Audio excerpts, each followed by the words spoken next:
Rahmatlar eshitib, o'zlarini ota-onalarini bag'riga sog'-omon qaytadilar. Men shaxsan o'zim nomimdan yana bir bor mana 4 millionga yaqinlashyapti Qashqadaryomiz xalqi nomidan, butun jamoatchiligimiz nomidan mana shu armiya safiga borayotgan harbiy xizmatchilarimizga omadlar tilaymiz. Ularni harbiy xizmatlariga muvaffaqiyatlar tilaymiz va albatta har bir vaqtdan unumli foydalanib, bo'sh turmasdan o'zlarini ustida ishlab, kitob o'qib, IT texnologiyalarini o'rganib, xorijiy tillarni o'rganib, aniq fanlarni o'rganib, sport bilan shug'ullanib, o'zlarini jangovar faoliyatini yuqori darajada ko'tarib, vatanimizga, elimizga haqiqiy Qashqadaryo farzandi qanday ekanligini ko'rsatib qo'yadilar degan niyatda mana shunday iliq so'zlarni aytamiz. Albatta, bularni mana bugun sog'lom qilib tarbiyalagan, armiya safiga kuzatayotgan ota-onalarimizga ham, aka-ukalariga, yor birodarlariga,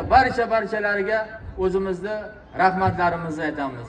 Hurmatli qo'mondonimiz ham mana ishtirok etyaptilar. Biza birgalikda kelgusida butun viloyatimizda ham mana shundagi tadbirlarni, umuman harbiy xizmatchilarimiz bilan vatanparvarlik yoshlarimizni vatanparvarlik ruhida tarbiyalash borasidagi tadbirlarimizni muntazam davom ettiramiz va armiya safida xizmat qilayotgan harbiy xizmatchilarimizni ota-onalarini doimiy ravishda qo'llab-quvvatlashga tayyormiz.